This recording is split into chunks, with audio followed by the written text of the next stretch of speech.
नमस्कार मित्रांनो, तूही रे माझा मितवा या मालिकेच्या 28 नोव्हेंबरच्या भागामध्ये आता एक जबरदस्त प्रोमो आपल्याला पाहायला मिळणार आहे की ज्या प्रोमोमध्ये अख्ख्या चाळीसमोर आता ईश्वरीने आपल्या प्रेमाची कबुली अर्णवच्या तोंडावर दिलेली असते आणि त्याने अर्णव इतका खुश झालेला असतो।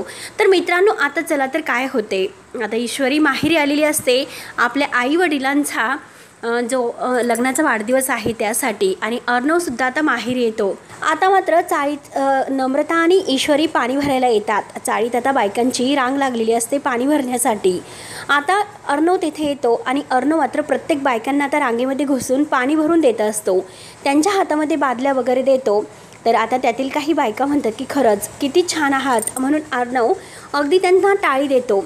आता मात्र त्या बायका म्हणतात की खरंच अहो तुम्ही किती छान आहात, किती हॉट आहात ओ।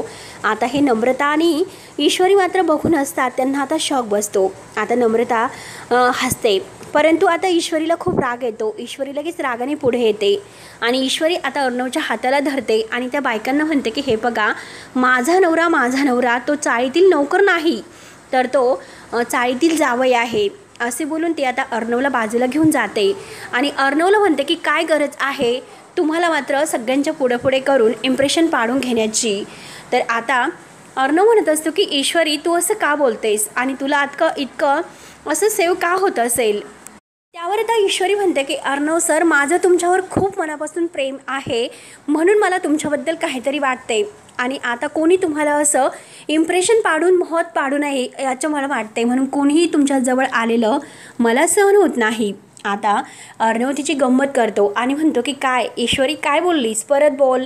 आता लगेच ईश्वरी म्हणते की सर ऐकलत का, माझं तुमच्यावर प्रेम आहे मनापासून। आता हे बघून मात्र अर्णव इतका खुश होतो आणि अर्णव ईश्वरीला उचलून घेतो। तर मित्रांनो, आता पुढे काय होईल हे बघण्यासाठी आता आपल्या चॅनलला नक्की सबस्क्राईब करत राहा। धन्यवाद।